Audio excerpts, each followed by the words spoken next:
mantan Ketua Umum PBNU Kiai Haji Abdurrahman Wahid atau Gus Dur sebagai salah seorang tokoh dan pemimpin bangsa. Beliau diyakini oleh banyak kalangan memiliki berbagai ilmu linui yang dapat dijadikan salah satu alasan untuk mengkategorikannya ke dalam lingkungan para wali. Salah satunya adalah kemampuannya untuk meraga sukma, yakni sebuah kemampuan berada di banyak tempat dalam waktu bersamaan. Beberapa orang mengaku pernah membuktikan ilmu raga sukma Gus Dur ini. Berbagai cerita menyebutkan bahwa pada waktu yang sama, banyak orang mengaku bertemu dan bercengkrama dengan Gus Dur pada waktu yang sama. Salah satunya adalah cerita para banser yang sedang menjaga Gus Dur ketika terbaring sakit di Rumah Sakit Koja, Jakarta Utara. Pada sekitar tahun 1994, ketika itu Gus Dur sedang dirawat di Rumah Sakit Umum Daerah Koja, Jakarta Utara, yang pada masa itu dipimpin oleh adik kandungnya, Umar Wahid.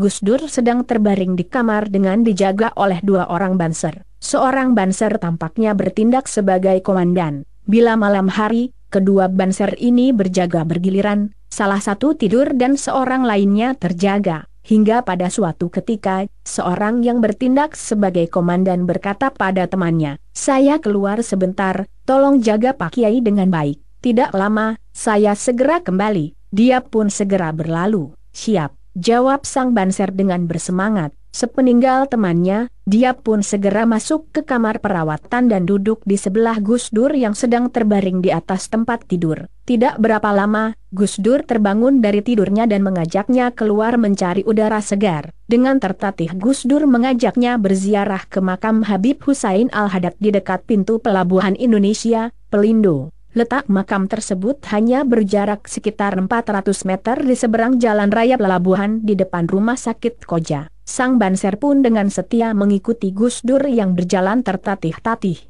Seusai berziarah dan memanjatkan doa, sang banser pun mengiringkan Gus Dur untuk kembali ke kamarnya. Setelah Gus Dur kembali beristirahat dan tidur, dia pun keluar ruangan. Namun alangkah kagetnya ketika dia keluar ruangan dia mendapati temannya yang tadi keluar sedang menunggunya dengan muka masam laksana komandan yang menunggu laporan kekalahan dari bawahannya. Dengan menghardik, sang banser yang berlaku sebagai komandan ini berkata, "Dari mana saja kamu?" Disuruh jaga kok malah keluyuran seenaknya. Dengan gelagapan sang banser menjawab, "Siap dan dari mengantar Pak Kiai berziarah. Jangan buat alasan yang aneh-aneh. Saya hanya pergi sebentar, lalu kembali. Dari tadi saya lihat Pak Kiai tidur di dalam, sementara kamu tidak ada." Banser yang satu mengantar Gus Dur berziarah, tapi yang satunya melihat Gus Dur sedang tiduran. Mereka pun kemudian saling berdebat dan bersitegang tentang penglihatan dan pengalamannya masing-masing. Cerita ini adalah cerita nyata yang dialami oleh teman-teman banser di Jakarta Utara. Wallahu a'lam bishawab.